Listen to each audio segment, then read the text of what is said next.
हमारा घर आ जाना मुरली वाली शहर हमारा घर आ जाना।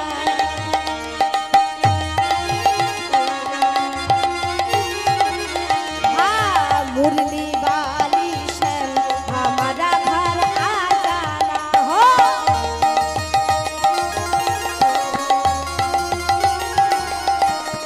आ जाना आ जाना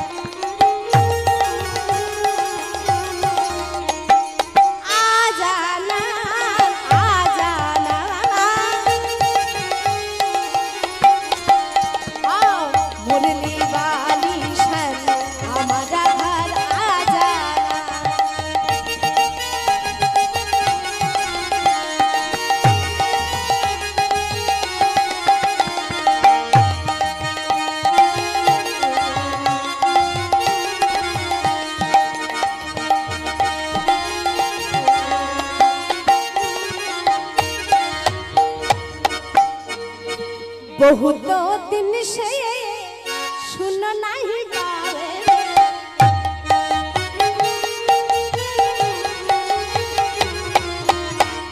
बहुत दिन से सुन नहीं गावे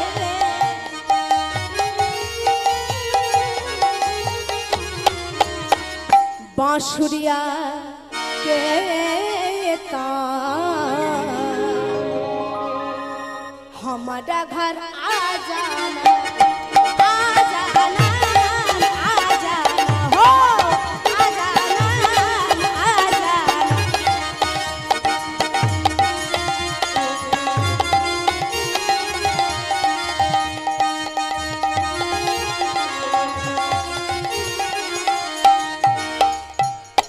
जमुना किनारे मेरे ऊंची हवेली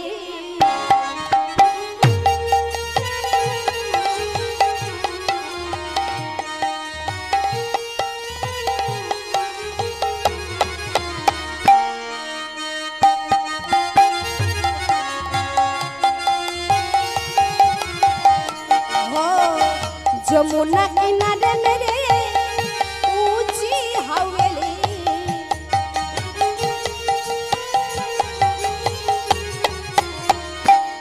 व्याकुल बांसुरिया मेरे तान हमारा घर आ जाना हो आ जाना आ जाना आ जाना।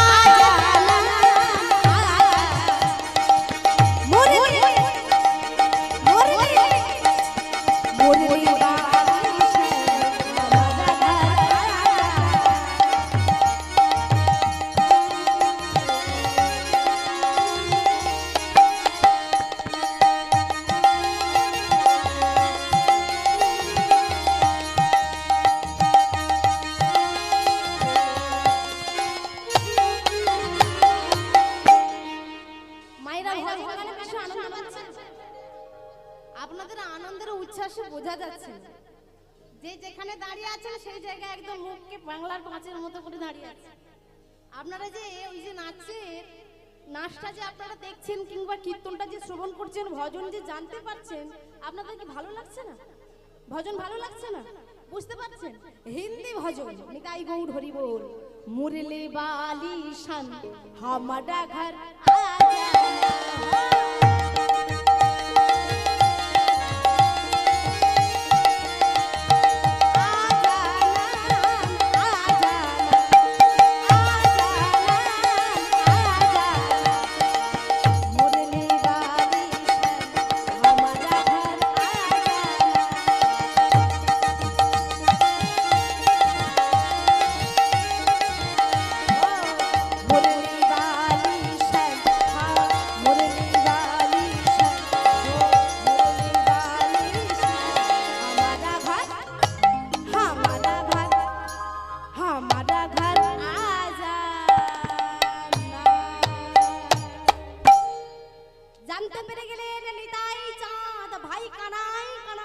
চিৎকার করলেন, কোথায় কোথায় ঘুরলেন, গয়া, কাশী, প্রয়াগ, মথুরা, দ্বারাবতী, নরনারায়ণের আশ্রম গেলা মহামতি।